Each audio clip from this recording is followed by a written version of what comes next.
South Carolina is set to carry out the state's first firing squad execution this week. Brad Sigmund's been living on death row now for more than 2 decades. He killed his ex-girlfriend's parents, beating Gladys and David Lark with a baseball bat inside of their Greenville County home. And only on Fox Carolina News, we're getting an exclusive look at the evidence and case files that led to Sigmund's conviction. Fox County's Brooklyn Cromer goes in depth on his crime.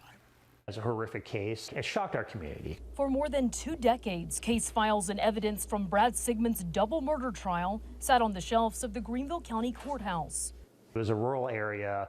You didn't have homicides like that. The horrendous details sealed inside these boxes are something former Greenville News reporter John Boyanowski won't forget. The Sigmund case was very unique to me because I remember the manhunt aspect of it. When it happened, being called up to the Blue Ridge area and going to the crime scene and just everything being taped off, and then trying to run the manhunt. People didn't know where he was. So we spent a lot of days, the media, driving around Greenville County, looking, seeing if we can find people, talk to people who might have known him. In April 2001, Brad Sigmund used this bat to beat David and Gladys Lark to death. The Lark's daughter had recently broken up with him, and he planned to kill her too. People were nervous and scared because they didn't know what he was going to do next. Sigmund and his ex-girlfriend Rebecca lived in a trailer on her parents' property.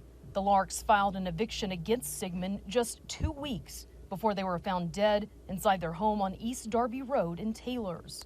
It was definitely unprecedented. I think that's why people were so interested, because not just it was just a homicide of 2 people at one time, but there was the odd note of him being on the run. Sigmund abducted his former girlfriend at gunpoint and shot her after she jumped from the car.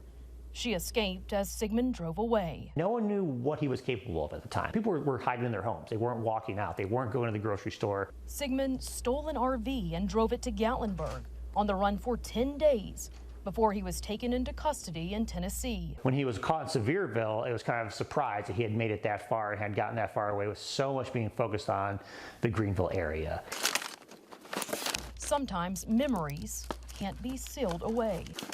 There is one intersection not far from that house. Every time I drive by it, I always think of this case. Because I remember driving through that intersection several times during that week, and every time I drive through Sandy Flat, I think of Brad Sigmund's case and this murder. Now, we have reached out to the family of David and Gladys Lark, and they declined to comment. But we have learned that some family members plan to attend the execution that's set for 6 o'clock this Friday. I'll be there at Broad River Correctional in Columbia, bringing you updates. Brooklyn Cromer, Fox Carolina News. All right, Berkeley, thank you. Now, today, the state Supreme Court rejected Sigmund's final appeal, clearing the way for Friday's execution. Sigmund chose to die by firing squad instead of lethal injection or the electric chair.